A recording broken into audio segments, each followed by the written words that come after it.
말씀 한번 보겠습니다. 요한복음 2장 1절에서 4절까지입니다. 우리 큰 소리로 다 같이 한번 읽겠습니다. 사흘 되던 날에 갈릴리 가나에 혼인이 있어 예수의 어머니도 거기 계시고. 2절요.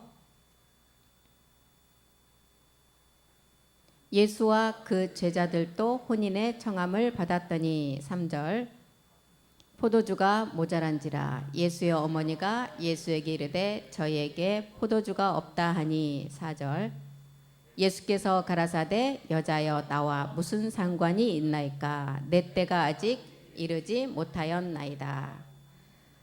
요한복음 이제 세 번째 시간입니다. 지난 시간에 요한복음 1장에 대해서 이제 공부를 했고, 요한복음 1장 마지막 29절에서 세상죄를 지고 가는 어린 양이 예수라는 것을 세례 요한이 알았어요. 그런데 요한복음 1장 29절 한번 보겠습니다. 이 어린 양이 예수로 오신 이 예수를 마지막 성령 세례를 줄 자인 것을, 그 예수라는 것을 세례 요한이 몰랐다는 거예요. 요한이 예수께서 자기에게 나오심을 보고 가로되 보라 세상죄를 지고 가는 하나님의 어린 양이다. 세례 요한도 예수를 그리스도로 알지 못했고 언제 알게 됐어요? 30절 보면은 영이, 세례 요한이 예수님께 세례를 줄 때, 물로 세례를 줄 때 영이 그 머리에 내린 자가 성령 세례 줄 자인 것을 알았다는 거예요. 그래서 세례 요한도 그 예수가 그리스도라는 것을 모르고 이제 영이 그 위에 머무는 것을 보고 그가 아들이고 그가 성령 세례를 줄 자라는 것을 알았다는 거예요. 세례 요한은 말씀의 약속을 받은 자로 그리스도를 알고 있었어요. 그리고 그 그리스도가 마지막 내 뒤에 오는데 나보다 더한 마지막에 성령 세례를 주고 그가 하나님의 아들이란 것을 알았지만 30년이 지난 후에 세례 요한도 언제 알았어요? 자기가 예수님께 물 세례를 주는 지점에 알았다는 거예요. 그러면 이 물 세례를 주는 지점에서 영이 내림을 보고 알았다는 것인데, 세례 요한도 우리 주님이 십자가 전에 그 예수를 가지고 십자가 전에는 말을 할 수가 없다는 거예요. 그래서 목사님 말씀하셨듯이 십자가 전에 예수를 갖다가 왕처럼 얘기하고 왕관을 씌워서 말하지 말라는 거예요. 그것은 골로새서 2장 8절이 말하는 철학과 신화에서 나오는 그리스도 쫓음이 아니라는 거예요. 그렇기 때문에 세례 요한이 우리도 또한 누가 철학과 헛된 속임수로 너희를 노략할까 주의하라. 이것이 사람의 유정과 세상의 초등 학문을 쫓은 것이고 그리스도를 쫓음이 아니라는 거예요. 그래서 세례 요한도 이 십자가 전은 말할 수가 없고 십자가 전에 예수를 신으로 만들지 말라는 것입니다. 세례 요한이 예수님보다 6개월 전에 태어난 자이지만 내 뒤에 오는 자, 영이 내린 자가 성령 세례를 줄 것을 알고 모든 사람이 이 세례 요한처럼 나도 몰랐다는 지점이 와야 된다는 거예요. 그래서 세례 요한은 물 세례 때 이 지점이 자기에게 아는 지점이 되었고, 우리는 언제 알게 돼요? 우리는 그리스도 세례 때 알게 되잖아요. 우리가 믿음의 행함을 할 때. 그래서 이제 요한복음 1장을 이렇게 봤습니다. 2장에 이제 2장 1절에 딱 들어가니까 뭐가 나와요? 가나의 혼인이 나오죠. 가나의 혼인이라는 것은 뭐냐면 영과 몸이 하나가 되는 몸을 말해요. 그래서 혼인을 가장 귀하게 여기고 가장 중요하게 여긴다는 것입니다. 사흘 되던 날, 3이라는 숫자를 통해서 우리가 뭘 또 알아야 돼요? 3일의 죽음과 부활을 알아야 되겠죠. 갈릴리 가나의 혼인. 갈릴리는 또 어디를 뜻해요? 이방인을 뜻하잖아요.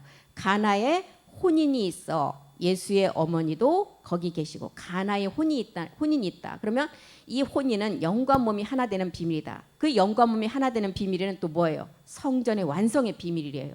그래서 가나에 혼인이 있어 예수의 어머니. 예수의 어머니 자주 나오잖아요. 갈라디아서 4장 26절 누구예요? 멜기스덱 주의 몸으로 나아지는 상이에요. 그래서 사흘 되던 날에 갈릴리 가나에 있는 혼인을 통해서 우리가 멜기스덱 주의 몸으로 나아지는 성전의 완성을 말하고 있습니다.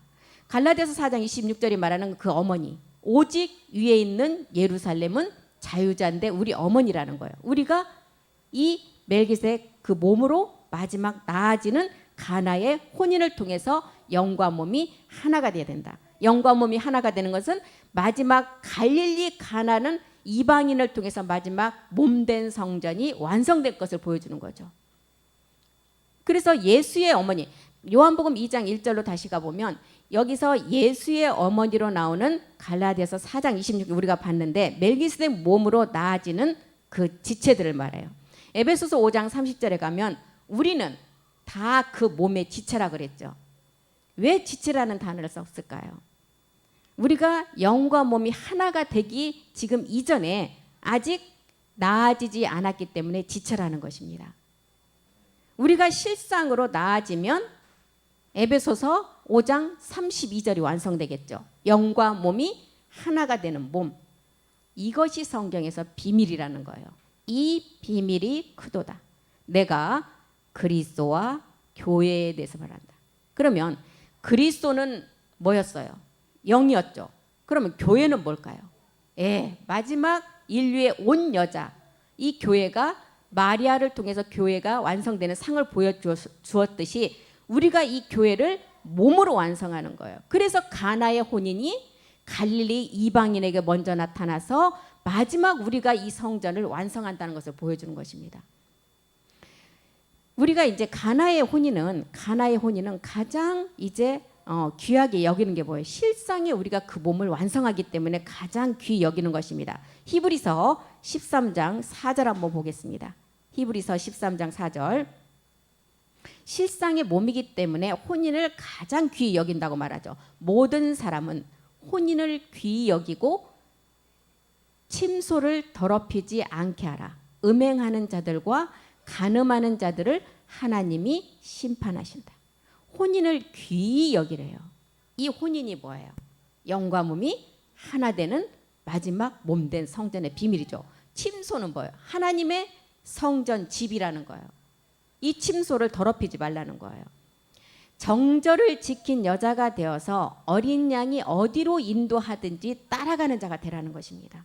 그리고 음행하는 자들과 간음하지 말라. 여기서 음행은 가나안의 7 정령의 마지막 루시퍼의 세력을 통해서 우리가 간음은 뭐예요? 그들과 같은 생각이 들어와 버리면 간음하는 자가 된다는 것입니다. 이 자들은 어떻게 한다고요? 간음하는 자들은 하나님이 심판하신대요. 그래서 이렇게 요한복음 2장 1절에 사흘 되던 날에 가나의 혼인을 통해서 마지막 우리에게 이루어질 어머니로부터 나아질 성전의 완성을 보여주고 있는 것입니다. 2장 2절로 가보겠습니다. 2장 2절. 요한복음 2장 2절이요. 예수와 그 제자들도 혼인의 청함을 받았더니. 예수와 그 제자들이 혼인의 청함을 받았대요. 이 지금 가나의 이 혼인 잔치는 율법 아래 혼인 잔치예요. 세상 사람들의 혼인 잔치. 그러면 세상 사람들의 혼인 잔치는 어떤 잔치예요? 하나님으로부터 받은 그 몸을 가지고 베풀어지는 잔치가 아니라 율법 아래 육체를 그대로 가지고 지금 음행하는 자와 간음이 된 그 혼인 잔치라는 거예요. 율법 아래 청함을 받았다요. 세상의 술에 취한 혼인의 청함을 받았다는 거예요. 로마서 2장 19절 보겠습니다. 로마서 2장 19절. 율법 아래 청함받은 그 혼인이 어떤 혼인의 그 청함받은 자리인지 보겠습니다. 내가 율법에 있는 지식과 진리의 규모를 가진 자로서 소경의 길을 인도하는 자, 어두움에 있는 자의 빛이라는 거예요. 그래서 율법 아래 지금 우리 주님이 여기에 청함을 받았다는 거예요. 혼인잔치에. 20절도 보겠습니다.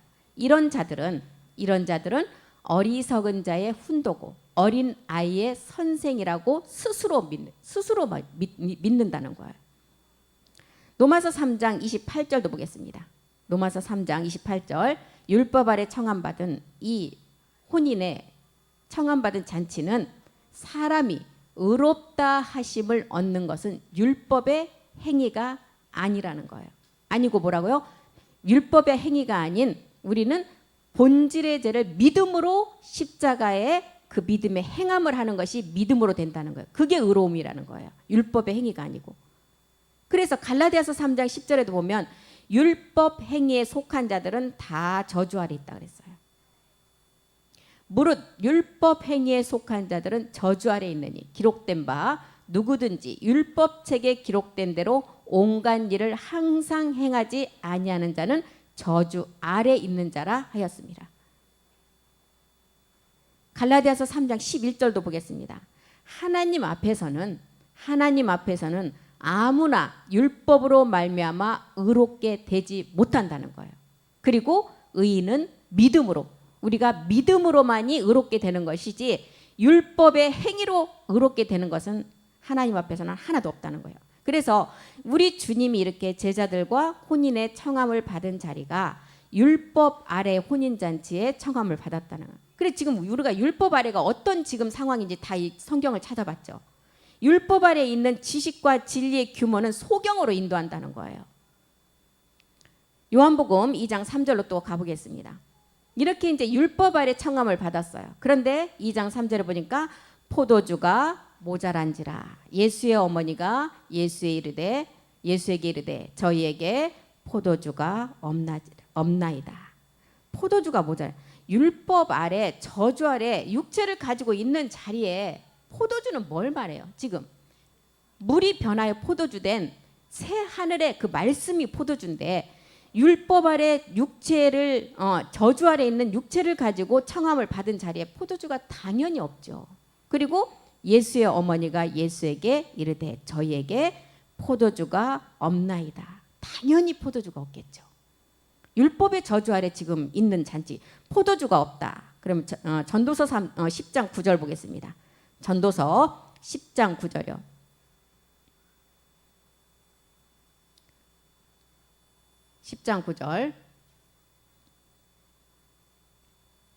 전도서 10장 9절. 이 말씀이 아닌데. 이사야서 24장 11절부터 보겠습니다. 이사야서 24장 11절.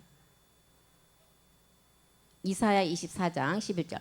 포도주가 없으므로 거리에서 부르짖으며 모든 즐거움이 암흑하여졌으며 땅의 기쁨이 소멸되었다. 이 포도주는 하나님의 말씀이에요.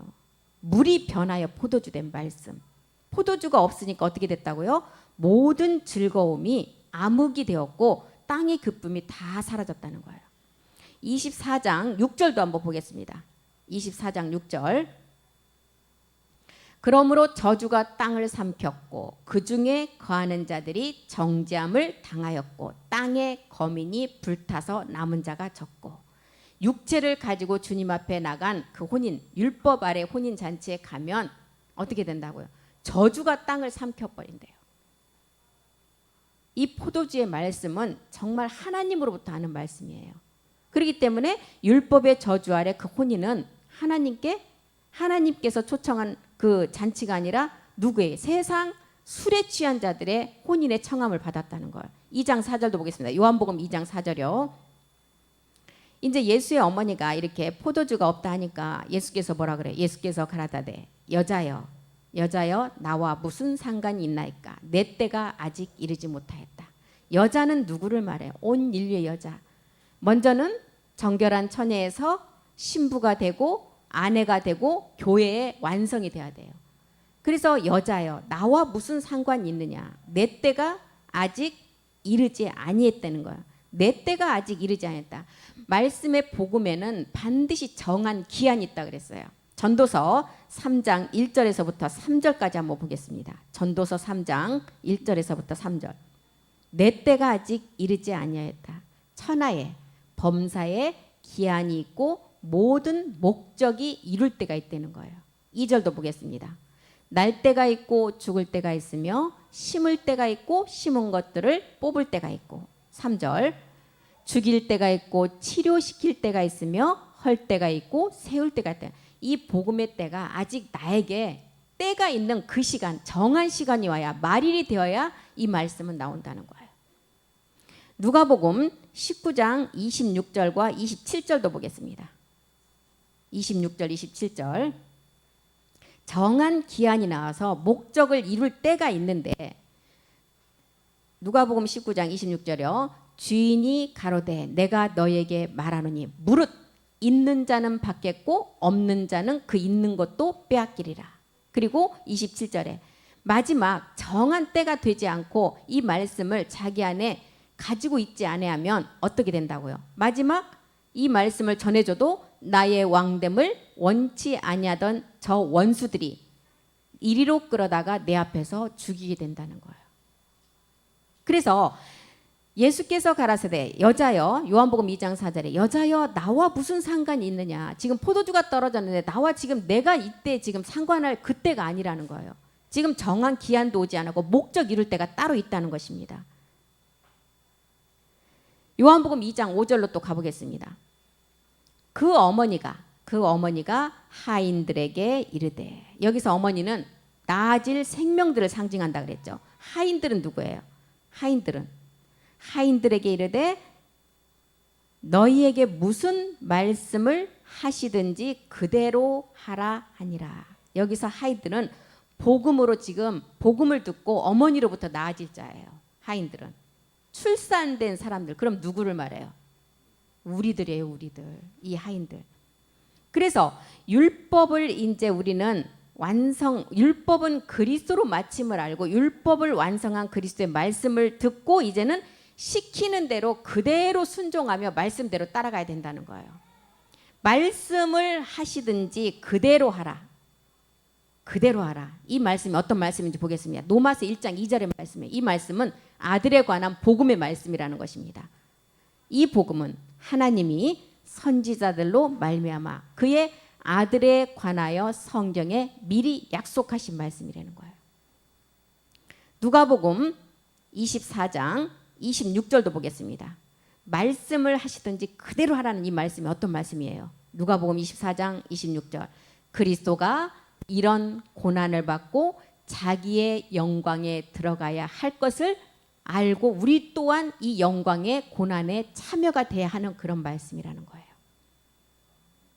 히브리서 11장 1절을 보겠습니다. 히브리서 11장 1절 2절 보겠습니다. 이 말씀은 그림자를 통해서 실상으로 우리가 그 몸을 완성하는 말씀이에요. 믿음은 바라는 것들의 실상이고 보지 못하는 것들의 증거다. 2절.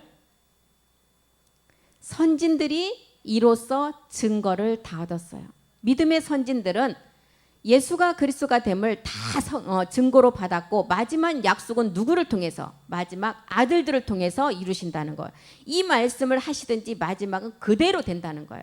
그래서 요한복음 2장에 지금 어머니가 하인들에게 무슨 말씀을 하시든지 그대로 하라는 이 말씀이에요.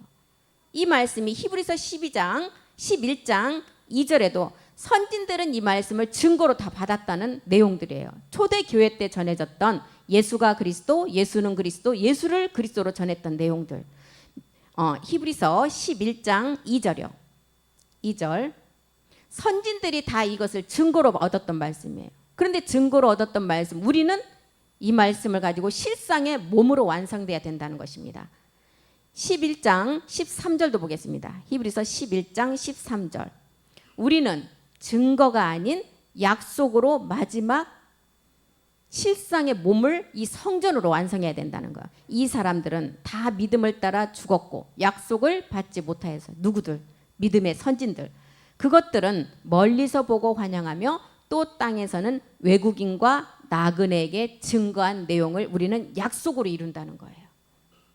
이 말씀이 지금 하인들에게 너에게 무슨 말씀을 하든지 그대로 하라는 말씀이에요. 마지막 증거의 말씀을 우리가 약속으로 성취하는 말씀이에요. 요한복음 2장 6절도 보겠습니다. 요한복음 2장 6절. 거기 유대인의 결례를 따라 두세 통 드는 돌 항아리 6이 놓였는지라. 결례는 뭐예요? 결례. 정결케 하는 예식이에요. 결례라는 것은 유대에 정결케 하는 예식. 그래서 유대인의 결례, 정결케 하는 예식에 따라서 이제 두세 통 드는 돌 항아리 6이 놓였는데 이 여섯 항아리의 말씀을 꽉꽉 채우라는 거예요.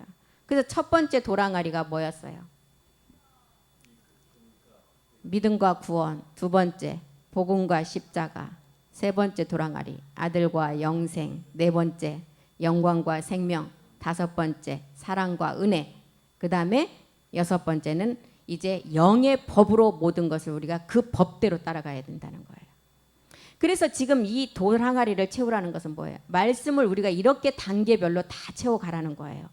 유대의 정결케 하는 예식의 그 순서에 따라서 이 말씀을 채워가라는 거예요. 요한복음 3장 5절 보겠습니다. 어떻게 말씀을 채워야 되는지 한번 보겠습니다.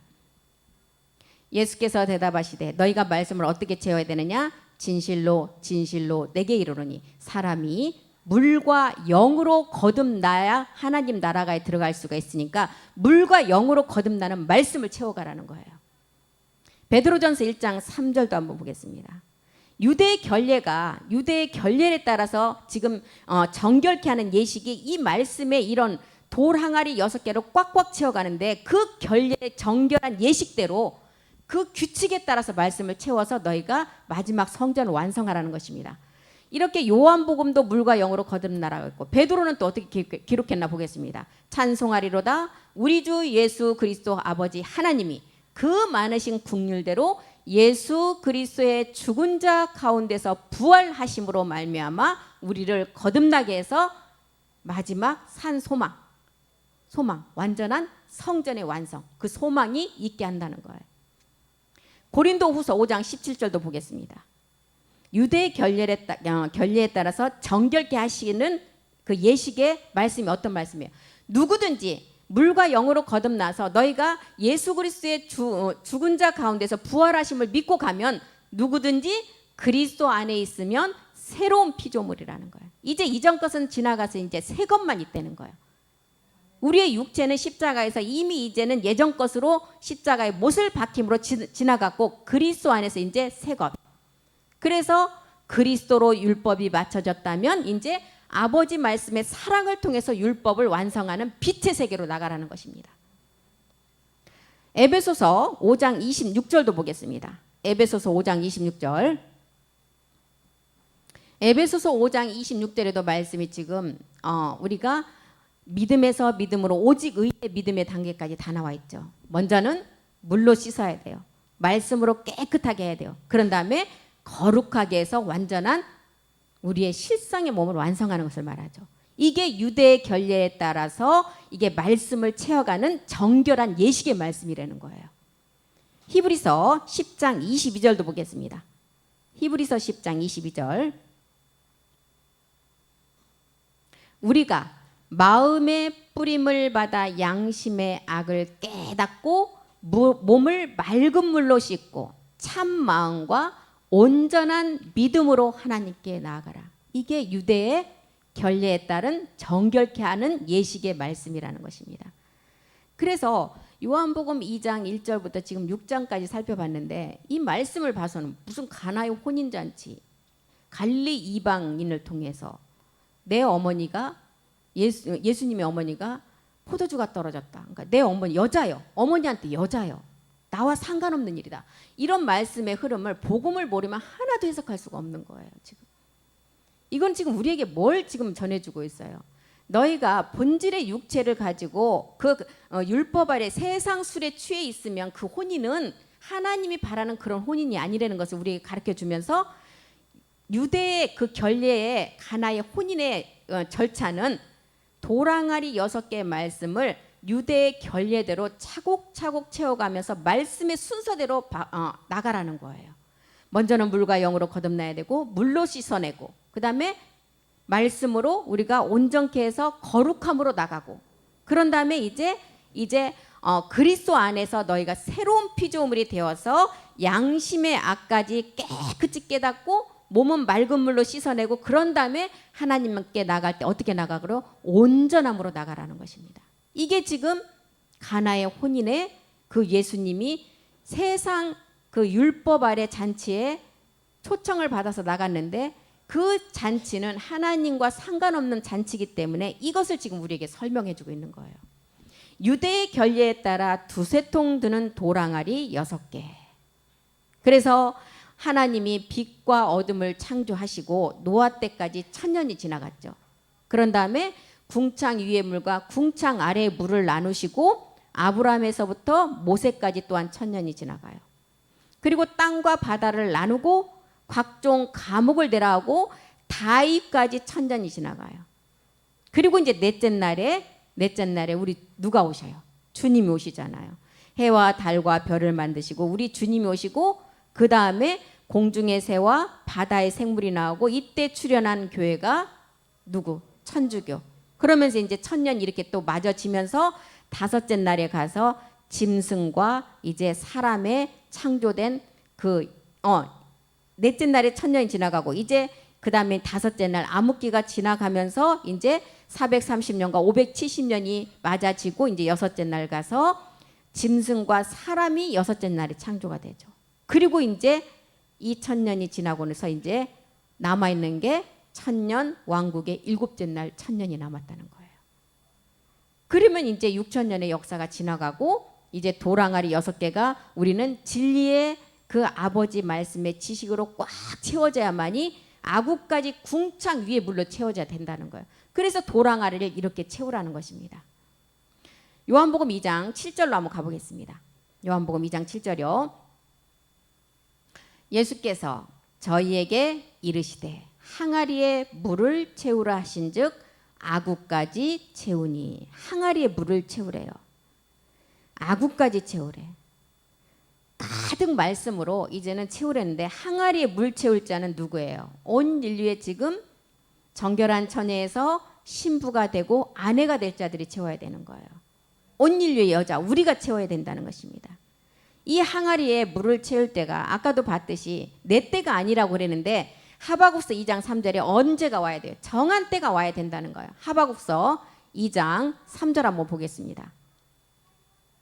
이 물 채울 때가 언제요? 이 묵시는 정한 때가 있나니 그 종말이 속히 이르겠고 결코 거짓되지 아니하고 비록 더딜지라도 기다리라. 지체되지 않고 말씀이 반드시 성경의 말씀대로 응한다는 거예요.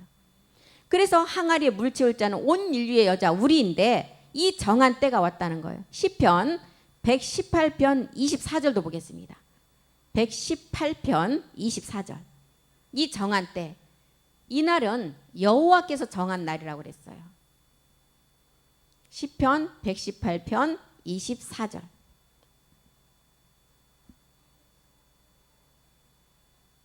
이 날은 여호와의 정하신 날이라. 이 날에 우리가 즐거워하고 기뻐하리라.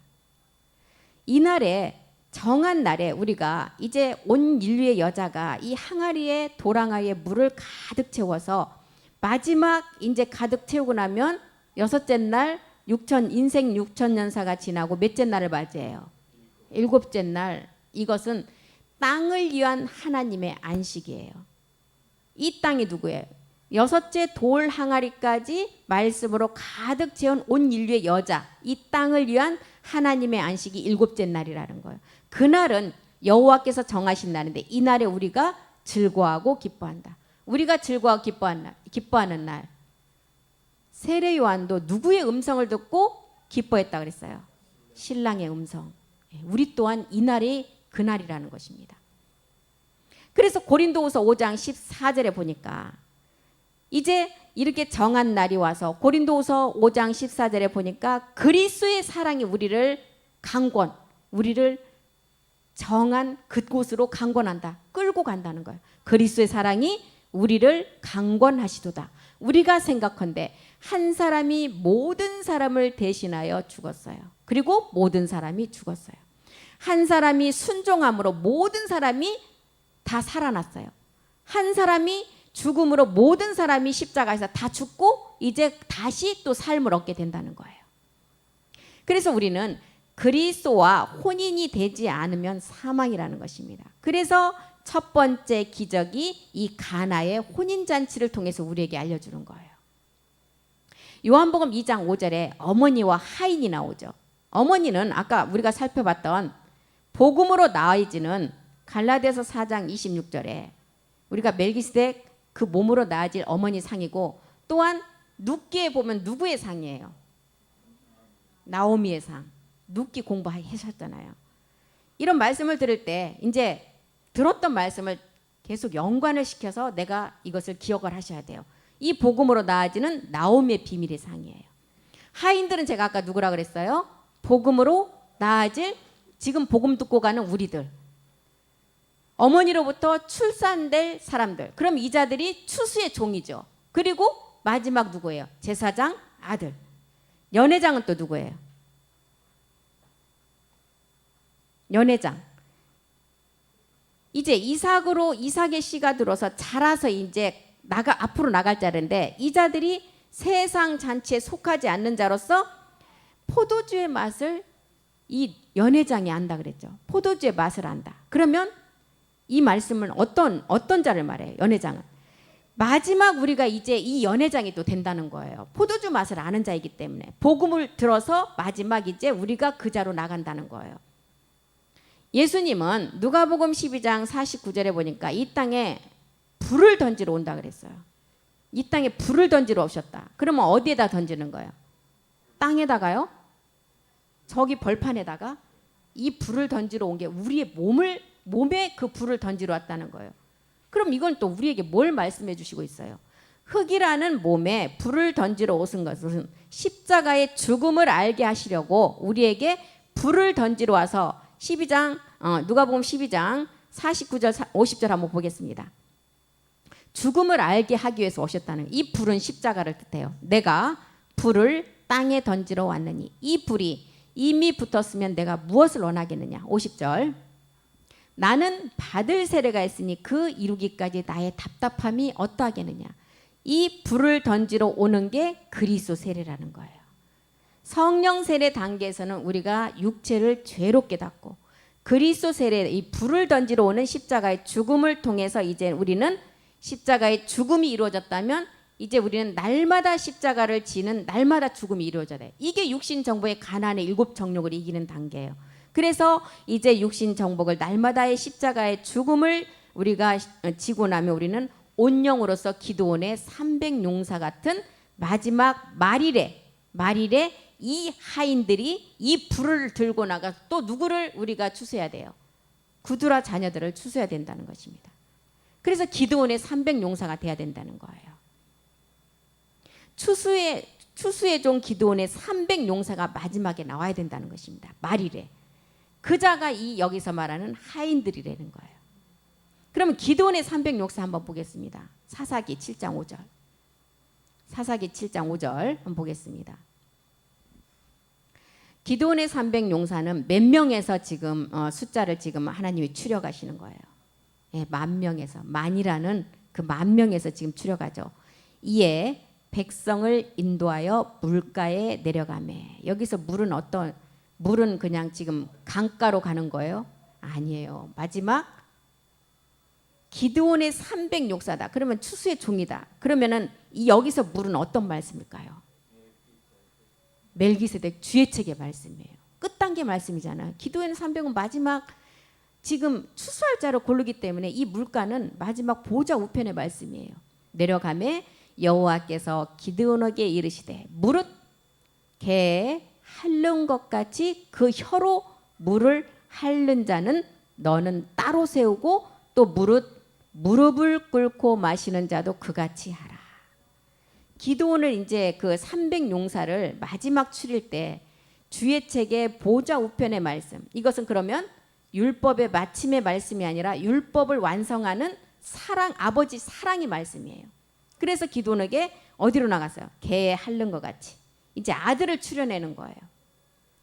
개에 핥는 것 같이 이 물을 마신다는 것은 뭐예요? 누시퍼에게 공격당했을 때 우리가 완전한 굴복된 자세처럼 이 말씀을 그렇게 핥아 먹는 것을 말해요.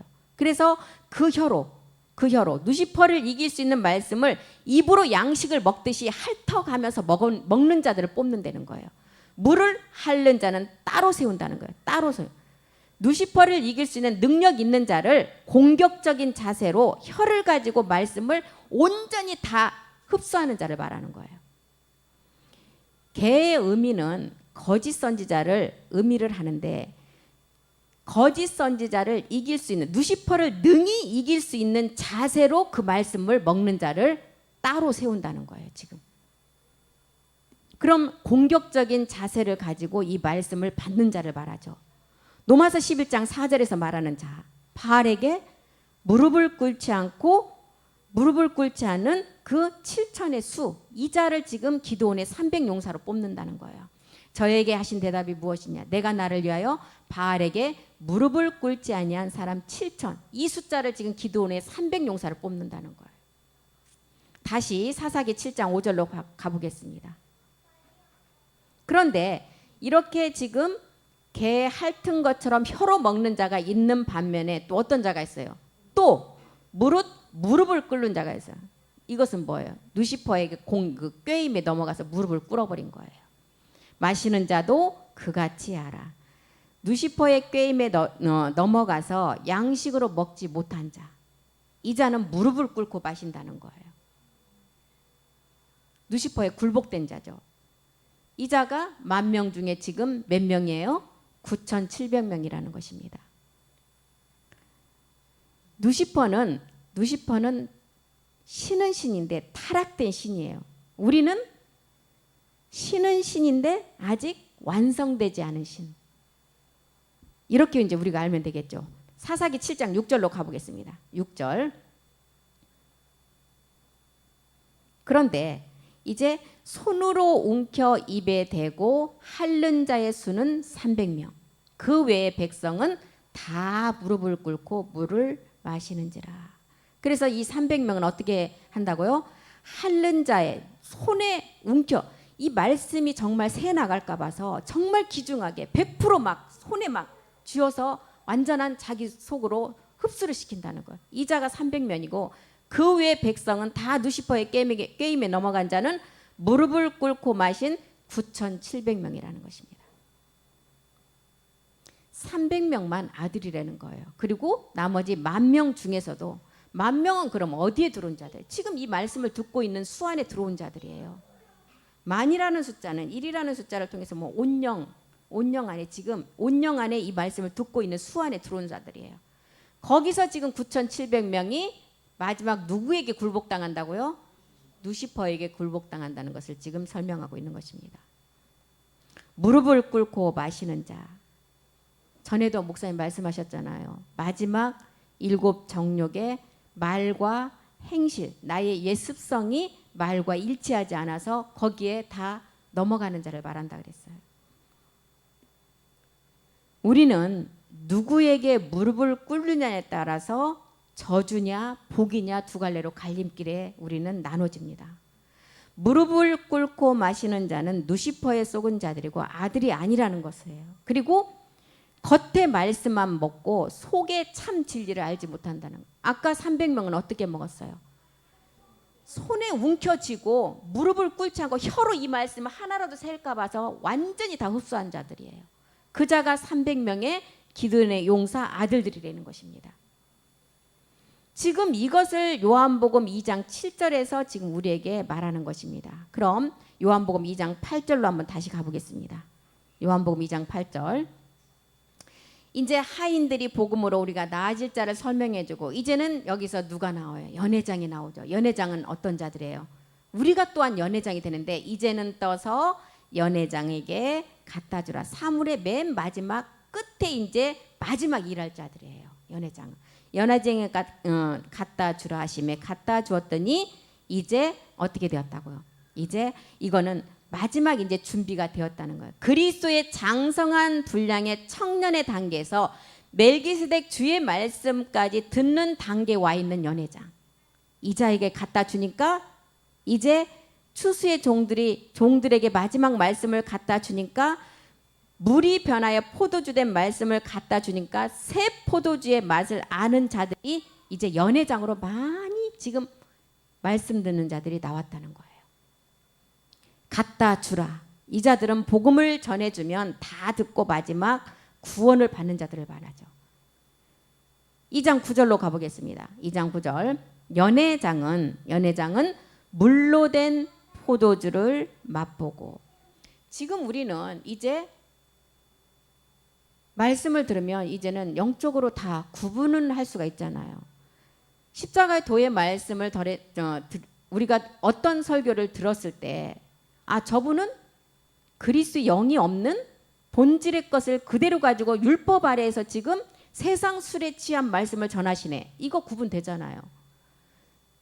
그래서 이제 우리는 어떤 자들이에요? 연회장에게 물로 된 포도주를 갖다 주니까 이제 이 맛을 아는 자가 됐다는 거예요. 그리고 물로 된 포도주를 맛보고 어디서 났는지 알지 못하지만 물떠온 하인들을 안다는 거예요. 그리고 연회장이 신랑을 불러서 뭐라 그래요? 10절에 보니까 10절에 말하되 사람마다 먼저 좋은 포도주를 내고 취한 후에 낮은 것을 내는 거예요. 먼저 좋은 포도주를 내는 것은 육체를 가지고 정말 미사여기로 막 좋은 성전에 막 그냥 아주 오케스트라를 틀어놓고 좋은 사람들이 보기에는 사람이 많이 모이고 교회가 잘 갖춰져 있으니까 하나님이 계시는 걸로 알아요. 그런데 후에 낮은 것을 낸다는 것은 뭐예요? 그렇게 좋고 하나님이 계시는 그 성전에 부유한 성전에 계시는 걸로 화려한 것에 계시는 걸로 알았는데 마지막은 사망이라는 거예요. 후에 낮은 것을 낸다는 것은 마지막은 사망이라는 거예요. 그런데 그대는 지금까지 좋은 포도주를 두었다는, 육체로부터 우리는 십자가 도의 말씀을 듣고 육체를 멸하고 나니까 이제는 물이 변하여 포도주가 된 새 포도주 참하늘의 말씀이 우리 안에서 기드온의 300용사처럼 손에 움켜쥐고 물을 핥는 그 말씀을 온전히 흡수한 자가 된다는 거예요. 그래서 좋은 포도주를 두었도다 이렇게 말하는 것입니다. 연회장이 신랑을 불러서 요한복음 3장 29절에 세례 요한도 자기가 율법의 마지막 선지자, 이 땅에서 난 자 중에 가장 큰 자라고 그랬어요. 세례 요한이. 그런데 자기도 여자임을 알았다는 거죠. 그리고 자기도 여자여서 신랑의 음성을 듣는 그 신랑을 마지막 원하는 자가 이 세례 요한도 자기가 알았다는 거예요. 신부를 취하는 자는 신랑이고 서서 신랑의 음성을 듣는 친구가 크게 기뻐한다. 이러한 기쁨이 나에게도 이제 여자로서 충만함이 있다는 거예요. 그래서 연회장은 지금 요한복음 2장 9절에 연회장은 물로 된 포도주 맛을 보고 어디서 났는지 알지 못하나 물떠온 하인들은 알더라. 연회장이 신랑을 불러서 10절에 보니까 말하되 사람마다 먼저 좋은 포도주를 내고 취한 후에 낮은 것을 내지만 당신들은 지금까지 좋은 포도주를 두었도다. 좋은 포도주를 두었다. 육체를 알고 십자가에서 믿음의 행함을 하고 이제는 좋은 포도주 마지막 멜기세덱의 몸을 얻어서 완전한 가나의 혼인의 갈릴리 이방의 마지막 성전의 완성을 이제 좋은 포도주의 말씀을 가지고 이룬다는 거예요. 이 더 좋은 포도주의 맛을 아는 자들이 먹을 때 우리는 마지막 주의 인자의 영광을 통해서는 하늘의 밀이 땅에 떨어져 죽음을 알았어요. 그리고 마지막 좋은 포도주의 맛은 주의 영광으로 그 성전을 완성한다는 것입니다. 예수로 와서 그리스도로 맞추는 십자가의 도를 먼저 깨닫고 그 다음에 이제 율법의 완성은 아버지의 사랑을 가지고 마지막 좋은 포도주의 맛을 그 성전으로 완성한다는 거예요. 그래서 좋은 포도주는 본질이신 마태복음 1장 16절에 보니까 뭐라 그랬어요? 그리스도이신 예수로 이 땅에 오신다 그랬죠. 좋은 포도주가 그럼 누구예요? 그리스도가 먼저는 좋은 포도주가 되고 마지막 우리는 그 그리스도를 통해서 성전의 완성은 멜기세덱 몸으로 완성한다는 거예요. 야곱은 마리아의 남편 요셉을 낳았으니 마리아에게서 그리스도라 칭하는 예수로 왔다는 거예요. 이 그리스도가 좋은 포도주라는 것입니다. 이 땅에 율법의 세계에 구원할 자로 먼저는 오셔야 된다는 거예요. 그리고 구원한 자는 임마누엘 마지막 영원히 함께하는 몸을 가지고 구원의 완성을 이룬다는 것입니다. 그래서 이 혼인잔치의 오심은 율법의 쥐에서 마귀와 혼인이 되어 있는 자들에게 새 포도주의 맛을 알게 하시려고 이 가나의 혼인에 우리 주님이 오신 거예요.